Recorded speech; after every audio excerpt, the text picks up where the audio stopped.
Encre et Plume, c'est tout de suite avec Cathy Devel.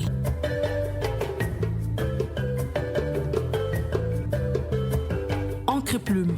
Chaque samedi, 20h10, Encre et Plume.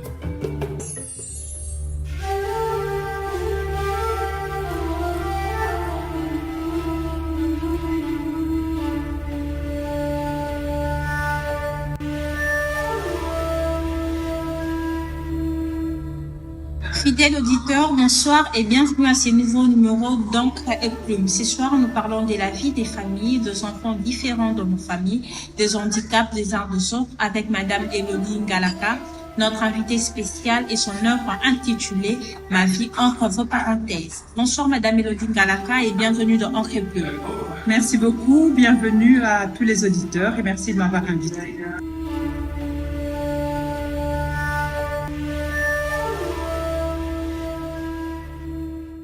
Actualité littéraire. Il se tiendra en date du 26 au 28 octobre 2023 la deuxième édition du Salon du Livre du Congo central à Matadi, à l'hôtel Panorama. Chers Matadiens, Beaumatraciens et Quinois, n'hésitez pas de voyager au pays de mots et de lettres au rythme de Salik. Revenons à notre invité du jour. Qui est-il, que fait-il? Place à la biographie. Encre et Plume avec Katia Dovel sur B1FM. De nationalité néerlandaise, Elodie Ngalaka est née à Kinshasa, en République démocratique du Congo, d'un père aux origines hollandaises et cabinlandaises et d'une mère congolaise. Mariée, mère et grand-mère, ses études l'amènent en Belgique, son pays d'adoption. Amoureuse de la littérature en tout genre, ses écrits sont en général plutôt portés vers la poésie, en particulier les spoken word, la poésie déclamée. Ses livres témoignent de certains de ce moment de bonheur ou pas. Vécu avec son petit dernier Florent et son petit-fils Elias, tous deux porteurs d'anomalies génétiques, elle espère en toute humilité avoir pu leur rendre hommage et leur donner la parole au-delà de leur silence. Voilà de ce qui est de la biographie de l'auteur. À présent que nous connaissons qui est Madame Elodie Ngalaka, place au résumé de l'œuvre. Ma vie entre vos parenthèses, paru aux éditions Maduki en septembre 2023, est un ouvrage très fascinant, à la fois révélateur et interpellateur.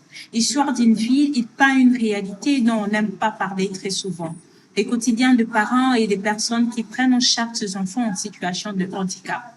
Amour et désespérance, angoisse et espérance, bonheur et discrimination, l'auteur décrit une vie troublante auprès de deux enfants qui sortent de l'ordinaire.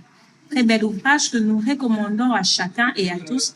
Lorsqu'on a bouclé la boucle, on a envie de répartir. Chers auditeurs, vous êtes impatients d'entrer dans ce monde. Attendons alors avec cette première question. Madame Elodie, vous parlez d'handicap et celui-ci se nomme la trisomie. Dites-nous, c'est quoi la trisomie? Alors, la trisomie 21, parce qu'il y a plusieurs sortes de trisomie. Et moi, mon fils Florian, donc mon dernier enfant, j'ai 4 enfants, mon dernier enfant est atteint de trisomie 21. La trisomie 21, c'est-à-dire qu'il a un chromosome surnuméraire. Donc, il en a 3 au lieu d'en avoir 2. Et voilà. Et cette petite chose en plus qu'il a dans ses chromosomes, dans son ADN, fait qu'il y a certaines différences maintenant génétique qu'il va avoir par rapport aux autres enfants qu'on appelle des enfants normaux. Mais il faut dire que la trisomie 21, donc les caractéristiques, les symptômes chez chaque enfant est différent. Donc vous allez avoir un enfant qui est atteint de trisomie 21, qui va bien parler, un autre enfant qui va avoir des difficultés pour parler, un autre enfant qui a du mal à faire du sport parce que les muscles sont plus apathiques, un autre enfant qui, lui, sera peut-être un peu plus musclé. Donc, il y a vraiment beaucoup de différences. Donc, quand vous avez un enfant qui est atteint de trisomie 21, c'est au quotidien que vous allez découvrir vraiment ses capacités, ses compétences, ses talents. Mais en fait, si vous m'entendez, c'est ce qu'on découvre aussi chez chaque enfant, même un enfant normal. Tout à fait. On découvre chacun petit à ses peu. particularités. Voilà, on découvre ses particularités, mais pour le monde, Chez l'enfant trisomique, ces particularités-là, souvent on les appelle des déficiences, alors que moi je parle plus de particularités. Voilà, c'est ça la trisomie 21. Et dans le livre, je parle aussi d'un autre handicap que moi-même je ne connaissais pas avant que mon petit-fils Elias donc ne vienne au monde. Et on l'a appris, il avait plus ou moins 8 mois quand on l'a su, et c'est le syndrome d'Angelman. Et le syndrome d'Angelman est un handicap physique et moteur qui est beaucoup plus lourd à porter que la trisomie 21. Donc c'est plus grave. Oui, c'est plus grave. En termes médicaux, ils appellent ça c'est plus sévère. Donc c'est un handicap qui est plus sévère par rapport à la trisomie 21 de mon fils, qu'on dit plutôt modéré. Et là, donc, il y a des difficultés vraiment à la marche. Il y a le langage est quasi inexistant. Il y a un retard au point de vue mental qui est beaucoup plus lourd. On appelait ces enfants, quand on a découvert cette maladie en 1800 et quelques par le docteur Angelman, on a appelé les personnes ou les enfants qu'on voyait atteints de ce syndrome-là, on les appelait les puppets, en anglais, les marionnettes. Parce que justement, pour la marche, c'était un petit peu difficile et ils rigolent beaucoup. Donc d'où l'appellation marionnette. Marionnette, voilà. Okay. Voilà. Donc ce sont des enfants qui sont toujours joyeux, comme on dit. Mais je vous assure qu'une fois que vous accompagnez dans sa vie un enfant Angelman, c'est comme tout enfant, même un bébé, vous commencez à reconnaître dans tous les rires, puis là tous les sourires, vous commencez à les décrypter. C'est comme un bébé. Quand il pleure, vous savez s'il pleure parce qu'il a faim, s'il pleure parce que sa couche est mouillée, et pourtant il pleure toujours, vous avez l'impression de la même façon. Mais une maman, voilà, ce qui ne va pas. Ce qui ne va pas. Et avec les enfants Angelman, c'est comme vous dites, c'est la même chose. Ils rigolent tout le temps, mais vous arrivez à détecter. Même dans le rire de souffrance, vous arrivez à le détecter. Très bien. Vous avez écrit, j'ai voulu montrer qu'il est possible de vivre l'handicap de l'intérieur d'une façon tout à fait normale, que toutes les familles, quelles que soient, peuvent vivre leur propre vie à travers leurs difficultés et à travers leurs victoires. La question est donc, il est plus difficile de vivre en famille un handicap de l'intérieur que de l'extérieur. L'handicap physique pour être plus. Oui, l'handicap physique, oui, je crois que l'handicap, de toute façon, en général, il y a personne qui le souhaite à qui que ce soit. On n'a pas envie d'être soi-même, de devenir handicapé, physique, mental, etc. Ça arrive parfois. Il y a un accident et tout d'un coup, vous êtes diminué.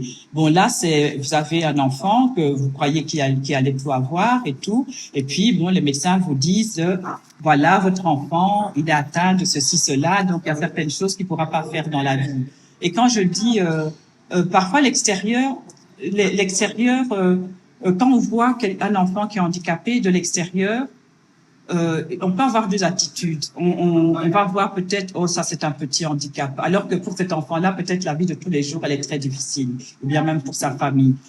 Mais quand on le vit de l'intérieur, c'est vrai que on connaît quasi toutes les facettes. Donc d'un côté, on va avoir beaucoup de difficultés parce que c'est quelque chose de nouveau pour soi. Donc on découvre chaque jour quelles sont les difficultés du handicap de son enfant. Donc, on doit s'adapter. On doit s'adapter tous les jours. Et alors, c'est vrai que on a des difficultés à vivre ça de l'intérieur parce que c'est nouveau. C'est nouveau et il faut vraiment... Bon, moi, j'ai lu beaucoup aussi sur le handicap donc pour m'informer et tout. Et puis, à un moment, j'ai arrêté de lire parce qu'il faut vivre. Il faut pas regarder seulement ce qu'on dit dans les bouquins. À un moment, il faut voir soi-même parce que dans les bouquins, ils les écrivent en voyant des situations. Peut-être que la situation que moi je suis en train de vivre avec mon enfant n'a jamais été écrite. Donc à un moment, il faut vivre soi-même cette situation. Vous avez des bonnes remarques, hein, des bons commentaires. Vous avez l'esprit aiguisé. Merci. Et c'est vrai que de l'intérieur, soi-même au départ, on se met beaucoup de difficultés.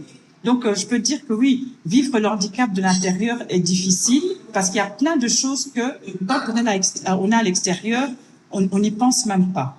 On n'y pense même pas. Par exemple, je vais vous donner une difficulté avec mon petit-fils. Mon petit-fils Elias, quand il était bébé, on voyait que il n'arrivait pas à bien prendre la tétée, donc pour l'allaitement, toute la maman, il y avait des difficultés. Donc on cherchait, bon, il y a certains outils pour aider, etc. Vous disiez qu'il n'aimait pas le lait. Oui, voilà, des choses comme ça. Alors après, quand il a été mis au biberon, Donc sa maman était quand même un petit peu soulagée, mais on a remarqué que même le biberon posait problème. Donc il n'arrivait pas à téter bien. Et finalement, quand on a découvert son handicap, on a vu dans la liste des symptômes que c'était un des symptômes. Ça se retrouvait, la difficulté à la téter. Donc on apprend tous les jours les difficultés, voilà. Très bien. Faut pas épuiser toutes les cartes. Ah non. L'émission est assez longue. On va prendre cette question. L'handicap n'est plus ce qu'il était. Il semble plus visible de nos jours, plus acceptable. Est-ce vrai? Oui, moi je crois que c'est vrai et je l'ai vécu. À 16 ans, donc en Belgique, j'ai été travailler comme on appelle ça un petit peu fille au père dans une famille dont la jeune fille avait une jeune fille qui était atteinte de trisomie 21. Elle avait 13 ans. Moi, j'en avais 16. Donc, quand j'ai voulu travailler là-bas pour l'aider pendant les vacances de Noël, puisque j'étais au lycée, j'étais encore adolescente, et j'ai postulé pour le travail. Elle m'a dit, oh là là, vous êtes très jeune, mais en tout cas, le contact que j'ai avec vous passe bien. Et elle m'avait présenté à sa fille. Le contact passait bien aussi. Elle m'a dit, OK, je vais vous prendre un peu à l'essai, et si ça va, ça marche. Voilà. Et je suis restée 2 ans. Wow. Voilà, m'occuper de cette jeune fille. Ça a bien marché. Ça a bien marché. Voilà, je suis restée 2 ans à m'occuper de cette jeune fille et j'ai vu toutes les souffrances. C'est la première fois que j'étais vraiment face à face comme ça avec le handicap au quotidien et de la trisomie 21. J'ai vu toutes les souffrances de la maman parce que avoir un enfant handicapé dans la famille, dans la société, elle était un petit peu rejetée, mise à part, parce qu'effectivement, elle doit toujours faire avec sa fille. Quand vous allez à des fêtes, et à l'époque, c'était il y a vraiment longtemps, parce que j'avais 16 ans, donc ça fait plus de 40 ans et quelques. Ça date vraiment. Voilà, ça date vraiment. Donc à l'époque, les accompagnements n'étaient pas aussi bons que maintenant. Il n'y avait pas encore tout ce développement par rapport à cette connaissance du handicap, à la technologie aussi. Et ce qui fait que la pauvre jeune fille, souvent quand elle était à la maison, elle restait assise, quasi à ne rien faire et tout ça, des petites choses et tout. À l'école même, les écoles n'étaient pas aussi développées que maintenant, les écoles spécialisées. Il y avait des écoles spécialisées, mais qui ne connaissaient pas encore bien le handicap. Donc c'est tout à fait, c'est pour ça que je dis le handicap est plus accepté, parce que maintenant, quand on le découvre assez tôt, il y a tellement d'outils pour que le développement de l'enfant se passe au mieux. Alors finalement, cet enfant, il est mieux accepté aussi par l'entourage. Mais avant, c'était pas comme ça. Ma vie va comme elle va et elle me va bien. L'handicap est là, je mesure ses avantages et je ne m'inquiète pas à outrance de ses difficultés. Cette phrase traduit la pensée selon laquelle vous avez accepté votre vie avec votre fils et votre petit-fils malade. Honnêtement, Madame Elodie, dites-nous, cela vous a pris combien de temps pour accepter cette réalité des enfants malades dans votre famille? Je crois que c'est un processus qui ne finit jamais. Donc, je l'ai écrit, au moment où j'ai écrit, je ne sais pas quelle année c'était, j'ai écrit ma vie me va et me va bien, parce que c'est un moment où je me suis rendu compte que dans le passé, il y a eu beaucoup de moments où je n'ai pas accepté. Donc les difficultés que j'avais étaient lourdes à porter et on a des moments comme ça où on baisse les bras. Mais à chaque fois, je me suis relevée. Donc à chaque fois que j'ai baissé les bras, que je trouvais que certaines choses étaient dures, il y a toujours quelque chose qui m'a relevée.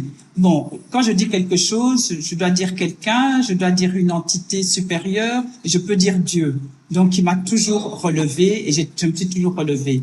Mais c'est au jour d'aujourd'hui, je me sens bien. Mais ça n'empêche pas que peut-être demain, je peux avoir de nouveau des moments où je vais baisser les bras, où je vais me dire, oh, j'aurais tellement voulu ceci ou cela pour mon fils et tout, et je vais baisser les bras. Et puis tout d'un coup, je vais me rendre compte de tous les cadeaux que la vie m'a fait. Et vraiment, alors je me relève.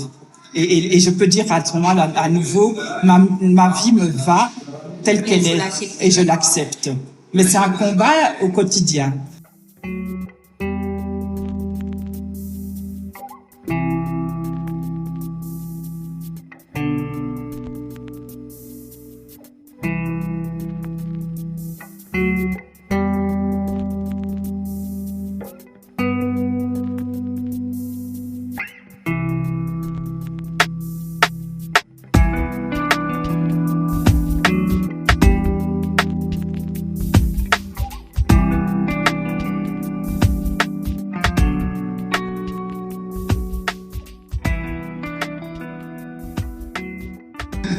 auditeurs, vous êtes sur la 87.8 du One FM dans Ancré Plume et nous analysons le roman de Madame Elodie Ngalaka intitulé Ma vie entre vos parenthèses, entre vos chromosomes 21 et 15 en toute liberté. Continuons avec cette question de plus. Généralement, les médecins disent aux femmes enceintes qu'elles ont la possibilité de mettre fin à la grossesse si l'enfant est détecté handicap de le ventre. Tel a été votre cas avec votre fils Florian. Qu'est-ce que vous avez pensé? Est-ce une bonne chose que les médecins veulent limiter la naissance des enfants handicap? Les médecins et la loi, puisque cela est permis par la loi. Oui. En fait, dans la vie, il y a certaines choses qu'on ne peut pas dénommer, signifier comme bonnes ou mauvaises. Je pourrais pas le dire moi-même si c'est une bonne chose ou si c'est une mauvaise chose. Disons que c'est quelque chose qui arrive dans la vie où on vous permet de vous-même prendre une décision. Donc, la bonne chose, elle est peut-être là. Le fait que vous pouvez, vous, en tant que parent, prendre une décision. Et ça, c'est ce que j'estime moi-même, même en tant que chrétienne, j'estime que chaque personne peut et doit avoir cette possibilité-là de prendre elle-même sa décision. Parce qu'alors, elle peut gérer ça au mieux dans sa vie. Mais maintenant, dire que c'est une bonne ou une mauvaise chose, c'est quelque chose de très compliqué. Parce que il peut y avoir une maman qui va accepter donc qui a peut-être, on lui dit que son enfant est lourdement handicapé. Et peut-être qu'elle n'a pas le choix et elle va avoir cet enfant-là. Et peut-être que toute sa vie à cette mère va être compliquée, va être malheureuse. L'enfant, peut-être que c'est un enfant qui va vivre malheureux. Et c'est vrai que quand on voit ça, on se pose des questions. On se dit, waouh, Seigneur. Est-ce qu'on sera capable? Oui, voilà. Donc c'est vraiment une décision qui est très, très personnelle. Mais disons que d'un côté, pour moi, le fait que la loi et la vie me permettaient de faire le choix, ça, je trouvais que c'était une bonne chose. Mais moi, je trouve aussi que on ne devrait pas pouvoir limiter comme ça la venue d'un enfant.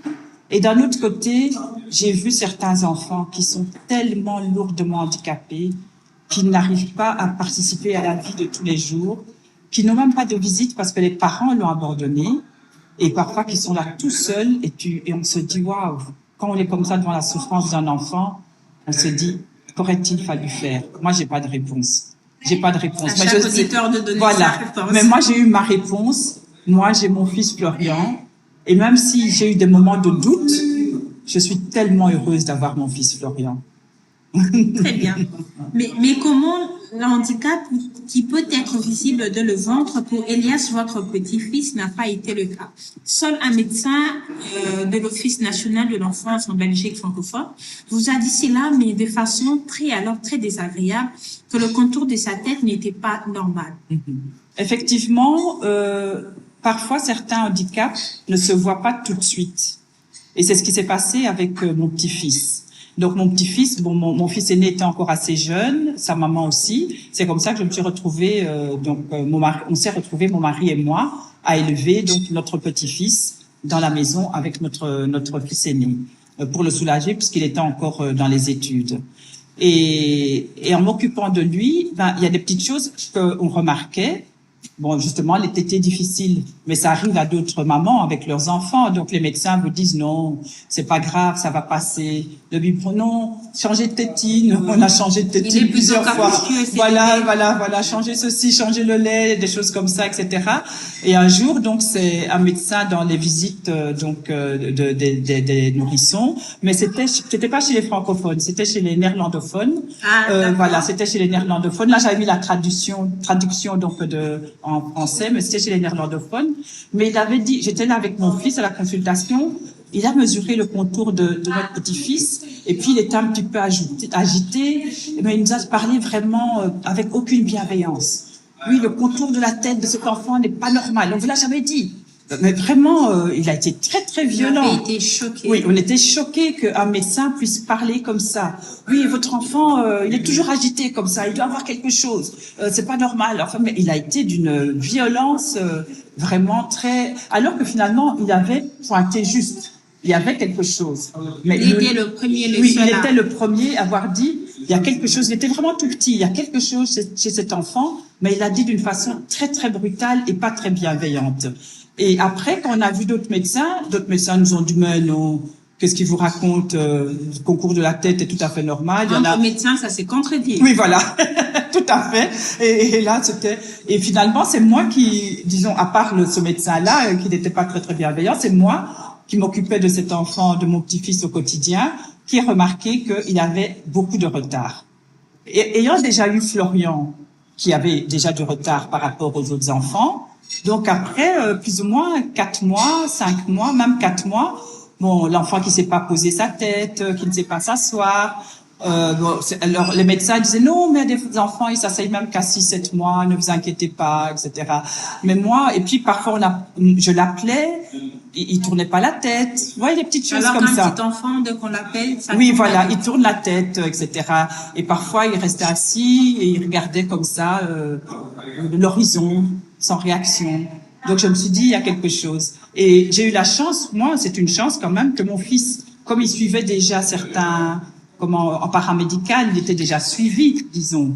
Donc un jour, en allant voir la neuropédiatre, enfin la pédiatre du centre où il allait faire ses soins, je lui ai dit, je m'occupe de mon petit-fils et il avait 7-8 mois. Je dis, je m'occupe de mon petit-fils et comme c'était aussi un médecin ORL, donc il s'occupe de l'audition. Et je lui dis, parfois je l'appelle et il me répond pas. Il reste dans son monde. Et j'ai l'impression qu'il a un retard de développement et peut-être que c'est dû au fait qu'il n'entend pas bien. Et alors elle m'a dit, ok, ce que vous me dites là, bon, ça pose quand même question. Elle m'a dit, ce qu'on va faire, on va faire un test auditif. Et c'est parti de là. Et voilà, on a fait le test auditif avec elle et il entendait très très bien. Le test était parfait, mais elle a senti qu'il y avait quelque chose d'autre. Donc elle nous a dit, à mon fils et à moi, non, le test auditif est parfait, mais il a quelque chose d'autre. Donc je vous conseille d'aller voir un neuropédiatre qui va faire des examens plus poussés. Voilà. Vous relevez un point important à la 43e page, disant que les amis les plus proches sont toujours ceux qui brisent plus facilement le cœur. N'avez-vous pas été accompagné dans ces moments difficiles une fois le verdict sur l'état de Florian rendu public? Accompagné, oui. J'ai eu, disons que la famille a très bien accueilli. Donc le fait que Florian était en situation de handicap, la famille, l'entourage, mais quand même à côté de cet accueil-là, on voit quand même que notre vie change. Totalement. Parce que par exemple, avec nos autres enfants, nous étions beaucoup plus présents dans la famille et chez les amis. Mais certains amis, vous allez chez eux avec votre enfant qui est différent, etc. Et vous voyez que ils ont peur de la réaction de l'enfant. Ils sont pas à l'aise. Et c'est là que je dis que vous n'êtes pas accompagné par tout le monde. Donc ça peut être des amis proches et que vous voyez que en fait votre enfant le dérange. Je ne leur jette pas la pierre. C'est juste une constatation.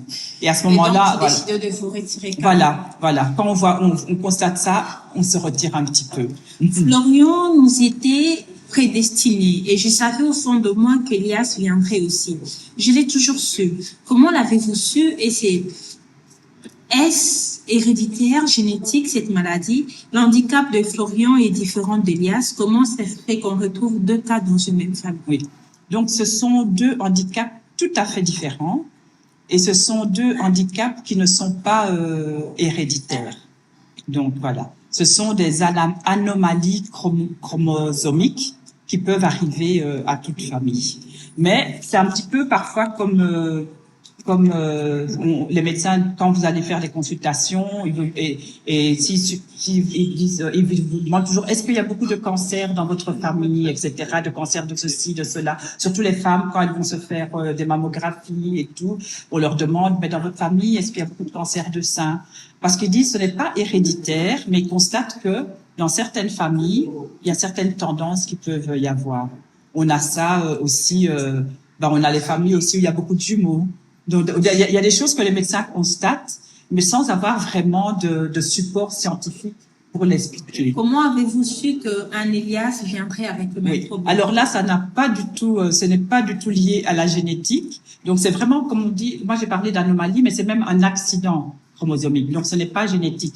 Mais là, c'était lié à mes propres problèmes, disons, psychologiques. Donc, qui étaient liés à moi, à mon développement psychologique, à mon enfance. Quand j'ai quitté le Congo, j'étais toute petite, j'avais 2 ans et demi, 3 ans, je suis partie vivre en Europe.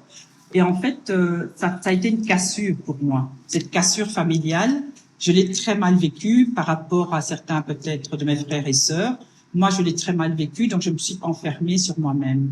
Donc, j'étais quelqu'un qui ne se dévoilait pas beaucoup, ne parlait pas beaucoup au début, et je me faisais plein de problèmes pour tout. J'analysais tout. J'étais un petit peu plus avancée par rapport à mon âge biologique, donc j'analysais beaucoup les gens. Et au fond de moi, j'étais très malheureuse. J'étais très malheureuse. Et heureusement que c'est plus le cas. Non. Heureusement. J'étais très malheureuse et je me faisais beaucoup de problèmes et j'avais l'impression que parfois, bon, je pouvais comme ça rabrouer les gens pour rien. Je me demandais, mais qu'est-ce que je lui ai fait? Des trucs pareils. Et parfois, je me disais, si je suis malheureuse, c'est que j'ai dû faire quelque chose de mal dans ma vie, même dans ma vie précédente. Donc, c'était même au-delà du réel. Et j'y ai pensé ça pendant longtemps, que tout ce qui m'arrivait de mauvais dans ma vie, c'était de ma faute. Et j'ai senti que même, ça pouvait m'arriver même en tant que mère. Et c'est pour ça que j'ai écrit, quand mon fils est arrivé, je me suis sentie coupable d'avoir voulu un 4e enfant, parce que j'avais déjà 3 enfants sans souci. Je me suis sentie coupable d'avoir un 4e enfant qui en plus maintenant avait un handicap. Et après, je m'étais toujours dit, non, je dois être coupable de quelque chose, il va encore m'arriver quelque chose. Et quand j'ai su pour mon petit-fils, c'était comme la révélation, je me suis dit, bah voilà, j'avais raison. Alors qu'au fond, ce n'était que des mauvaises pensées. Mais Madame Elodie, les mots sont durs. On vous l'a déjà reproché ou l'un de vos enfants vous l'a déjà dit que vous leur apportez la poisse? Non. Alors là, j'ai de la chance que mes enfants ne me l'ont jamais dit. Dans l'entourage, il n'y a jamais personne qui m'a dit que c'était de ma faute. Donc c'est pour ça que je dis c'est vraiment un problème personnel. Et je peux le dire à mes lecteurs maintenant, parce que maintenant j'ai acquis plus de maturité. Dans ma vie, j'ai souvent été voir des psychologues justement pour être mieux dans ma tête, comme on dit. Donc j'ai souffert de dépression en fait, de dépression chronique. Et la dépression chronique vous donne des mauvaises pensées. Et c'est vraiment ça. C'était pas les gens qui me culpabilisaient, mais moi-même je me culpabilisais. Voilà. Pendant des années, j'ai eu droit aux applaudissements, aux regards compatissants, admiratifs, mais pas envieux. Tout cela, je l'ai accepté et détesté en même temps. Surtout, cet excès d'amour et de câlinage me faisait du bien. Surtout de jours sombres, mais c'est souvent un cadeau légèrement empoisonné, car peu sont ceux qui voudraient en réalité être à ma place. Vous en voulez aux gens de ne pas vouloir être à votre place, de vous offrir ces cadeaux légèrement empoisonnés, comme vous le dites? En fait, ça, c'est justement mes côtés où je suis un peu révoltée. Ok, voilà. on comprend. Voilà, c'est mes côtés de révolte, parce que comme je l'ai dit à un moment, je suis quelqu'un mon mari me le dit souvent aussi, tu analyses trop les choses. Donc, je suis quelqu'un qui analyse beaucoup. Et alors, dans mes moments de révolte comme ça, qui m'arrivent de temps en temps, je vois une personne qui vient comme ça, qui me fait plein de compliments, qui me parle de mon fils, etc. Il y a des moments où j'analyse la personne et je me dis oui, mais elle est là en train de me complimenter et tout ça, mais si je lui dis voilà, et si je lui disais bah tiens, prends mon fils et occupe-toi de lui pendant 1 an, il voudrait pas. et j'ai ces petits moments comme tout le monde de faiblesse, de révolte, et c'est ça que j'ai voulu dire, quoi, que j'ai aussi encore mes moments de révolte. Et puis après, je me dis, mais je suis bête parce que de toute façon, même cette personne-là qui ne connaît pas le handicap, peut-être que si un jour elle est confrontée comme moi au handicap, elle va s'en sortir très bien. Mais dans les moments de révolte, on en veut à la terre entière. Tout à fait. Je supprime vos parenthèses pour continuer de vivre, pour être capable de continuer à s'aimer les graines qui me conduiront à la récolte de mon destin. Vivre entre ou dans les parenthèses de Florian et Elias vous a limité d'une certaine façon, éloigné de vos rêves? Non, ça m'a rapproché, je crois, de mes rêves, justement. Ah, comment ça? Ça m'a rapproché de mes rêves parce que ça m'a donné une certaine sérénité. Ça m'a vraiment le fait, en fait, c'est comme si c'était un nouveau rêve qui se réalisait. Pourtant, j'ai jamais eu le rêve d'avoir des enfants en situation de handicap. Mais le fait de m'occuper de ces enfants, le fait de me surpasser, parce qu'il faut se surpasser aussi pour eux, parce qu'on veut le meilleur pour eux. Je crois que tout parent bien intentionné veut toujours le meilleur pour ses enfants. Donc pour mes 3 premiers enfants, j'ai toujours voulu le meilleur. Mais il faut dire qu'avec Florian et avec Elias, mon petit-fils, donc j'ai voulu encore plus que pour mes autres enfants. Parce que justement, physiquement, mentalement, ils avaient un petit peu moins. Donc j'ai mis mes objectifs encore beaucoup plus haut pour eux, ce qui fait que moi-même, il fallait que je me surpasse. Donc que j'atteigne et finalement ils m'ont fait comprendre que je pouvais me surpasser. Donc ils m'ont apporté une sérénité que je n'avais peut-être pas avant. Oui. Vous avez écrit ce livre pour rendre hommage à Florian et Elias, ou pour vous libérer de votre insupportable chagrin, ou encore pour aider les parents en questionnement face à l'handicap. Pour quelles raisons, Madame Elodie? Alors, pour toutes ces raisons-là que vous venez de dire, j'ai écrit ce livre. Mais la première raison pour laquelle j'ai écrit ce livre, c'était vraiment, au départ, c'est pour Florian. Parce que je n'avais que Florian au départ, en 2000. Donc en 2000. C'est le date de 2000, le manuscrit date de 2000. De 2009. J'ai commencé, je crois, à l'écrire en 2008-2009. C'est loin, disons. Oui, si. Mais quand Florian est né, petit à petit, 2-3 ans après, quand j'ai vu vraiment quelles étaient ses difficultés, ses compétences, ses talents et tout ça, je me suis rendu compte que Florian avait du mal à communiquer et à s'exprimer. Et moi, comme j'aimais beaucoup écrire, beaucoup communiquer, j'ai senti ça, je me suis dit, waouh, le pauvre, il ne pourra jamais vraiment expliquer aux gens qui il est. Parce que mes autres enfants, la communication, ils n'ont aucun souci avec ça. Donc, quand ils discutent avec les gens, ils savent montrer qui ils sont, etc. C'était un petit peu, j'étais peut-être aussi un petit peu à côté de la plaque. Parce que là, Florian, il a 22 ans et il s'est montré par lui-même aux gens qui il est. Mais quand il était petit, c'était un souci pour moi. Je le voyais grandir et je voyais des choses merveilleuses qu'il savait faire et qu'il ne savait pas montrer et dire aux gens. Donc moi, je m'étais déjà dit, un jour, je vais écrire quelque chose pour Florian. Je vais lui donner la voix qu'il n'a pas. Et quand Elias est arrivé, plus lourdement en situation de handicap, là, j'avais maintenant le double objectif. Il n'y avait plus que Florian, mais il y avait Elias. Et pour Florian et pour Elias. Et voilà. Et au moment où je me suis décidée d'écrire, au début, quand j'ai commencé à écrire, je me suis sentie maintenant, c'est toujours un petit peu de l'orgueil, hein, je me suis sentie investie d'une mission. Je me suis dit, mais ce que je fais pour moi. Jusqu'au bout. Voilà. Je me suis sentie déjà moi-même, comme vous l'avez dit, je me suis sentie libérée.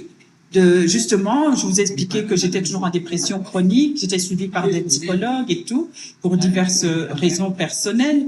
Et je me suis, avec eux, en les accompagnant au jour le jour, je me suis sentie libérée et commençais à écrire pour eux, me libérer encore plus. Et je me suis sentie investie. Je dis, mais si je peux me libérer moi-même, je peux aussi apporter une certaine libération à certains parents qui ont des enfants en situation de handicap, qui pourraient être dans le même cas que moi. Mais je peux aussi faire comprendre aux gens qui ne connaissent pas le handicap, leur montrer, voilà, ce que c'est une petite partie, parce qu'il y a tellement de handicaps. Vous avez adressé un message très touchant aux handicaps et à leurs parents au tout début de votre livre. Je souhaite que l'auteur puisse lire par votre langue, par votre voix, ces messages.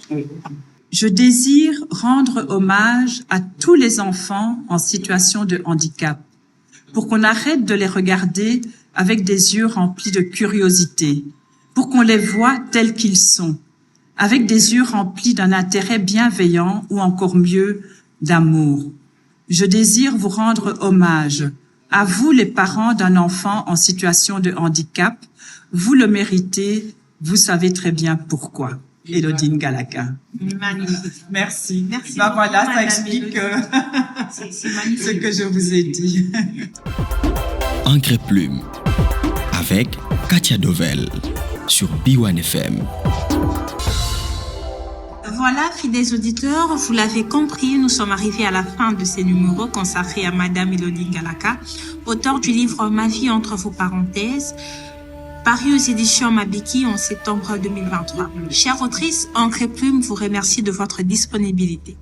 Merci beaucoup. Je crois que je vais commencer à regarder, à écouter toutes vos émissions parce que, en plus, les présenter par un esprit très aiguisé. Ah, mais c'est gentil, merci beaucoup. Merci beaucoup.